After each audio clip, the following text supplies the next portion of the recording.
अपने पसंदीदा शो के फुल एपिसोड देखने के लिए अभी डाउनलोड करें दंगल प्ले ऐप।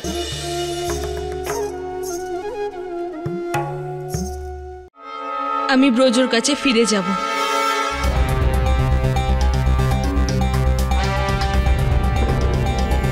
এসব কি বলছিস তুই?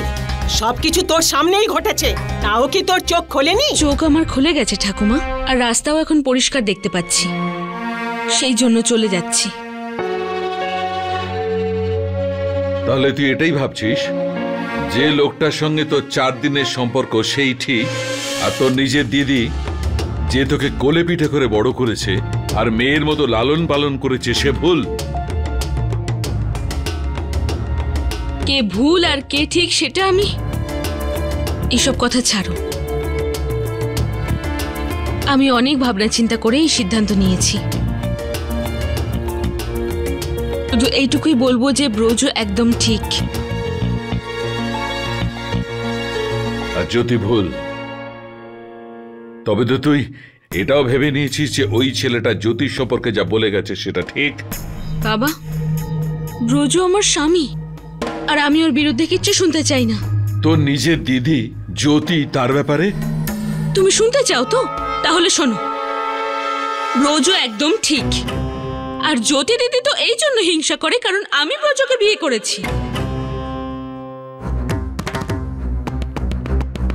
কারণ ব্রজকে একসময় ও পছন্দ করত, আর ও ব্রজের জন্য সবকিছু করতে পারে। এখান থেকে তুমি এসব কি বলছো? ওকে এভাবে চলে যেতে দেবে? ওই লোকটার জীবন শেষ করে দেবে বাবা। যেতে দে দীপু একে। এ আমাদের জিজ্ঞেস করতে আসেনি, আমাদের জানাতে এসেছে। মনে হচ্ছে ওর ভাগ্যে এই আছে।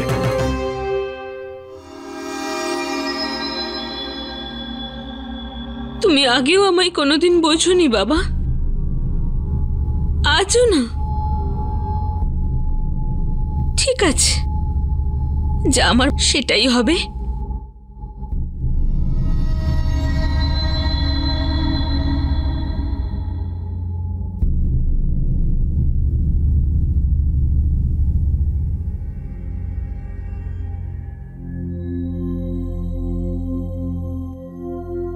তুমি বলেছিলে না মা যে নিজের মনের কথা শুনতে?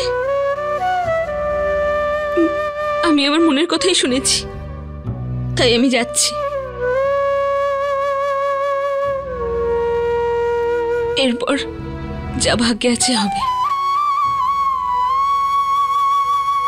তুই অনেক কষ্ট দেখেছিস,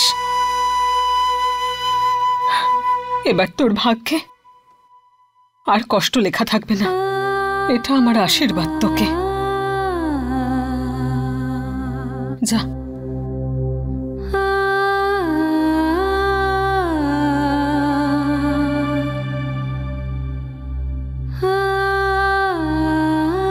সুষমা।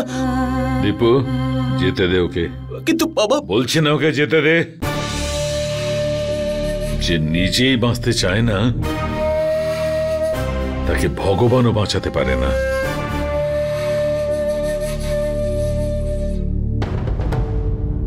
যদি তো একটা মানুষ।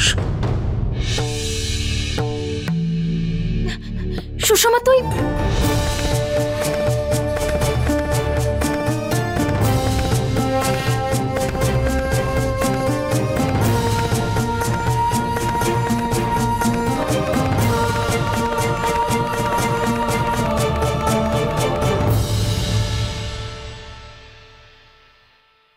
ব্রজ ঠিকই বলেছিল, তোমরা সবাই শুধু জ্যোতির দয়াটাই দেখতে পাচ্ছ, আর কিচ্ছু দেখতে পাও না। একবার তো ভেবে দেখতে পারতে যে ব্রজ যেটা বলছে সেটা সত্যিও তো হতে পারে। পদ্মা, আমার মনে হচ্ছে যে এই বিষয়ে কথা বলে কোনো লাভ নেই। তুমি আমার কথা বুঝতে পারছো না, আর আমি তোমার কথা বুঝতে পারছি না। ক্লান্ত হয়ে গেছি এসব আলোচনা করে। দীপু, বাবা আমাকে আমার ঘরে দিয়ে আয়।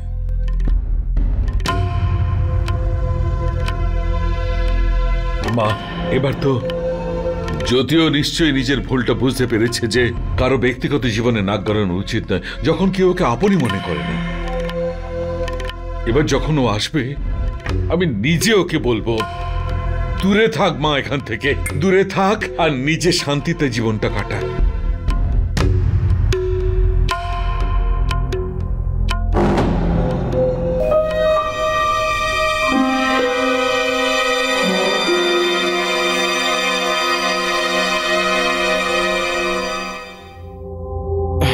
আরে ভাই,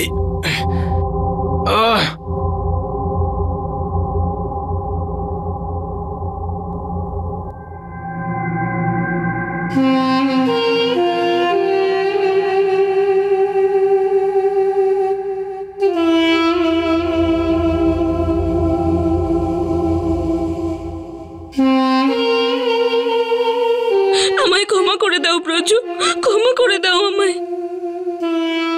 ব্রজর জাদু তাহলে কাজ করলো। ওকে তো আমার কাছে ফিরে আসতেই হতো। এবার উপযুক্ত উত্তরটা পেল জ্যোতি বশিষ্ঠ।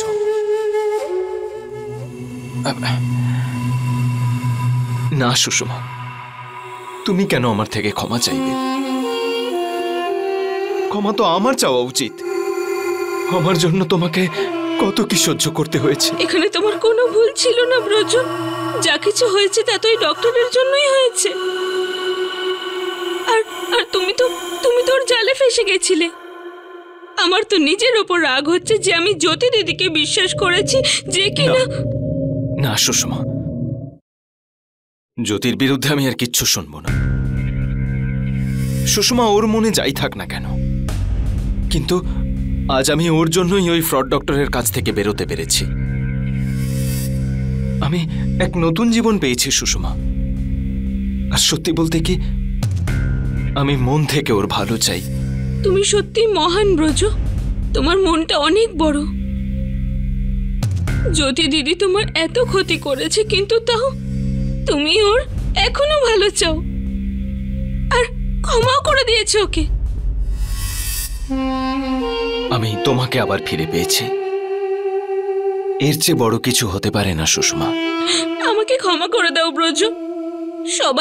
সবাই কত ধরনের কথা বলছিল তোমায় নিয়ে, তাই আমি কিছু সময়ের জন্য কনফিউজ হয়ে গেছিলাম। কিন্তু তোমার সত্যিকারের ভালোবাসা আমাকে আবার ফিরিয়ে এনেছে। ঠিকই বুঝেছ তুমি, সত্যিকারের ভালোবাসা। আমি তোমায় খুব মিস করেছি সুষমা, খুব মিস করেছি তোমায়।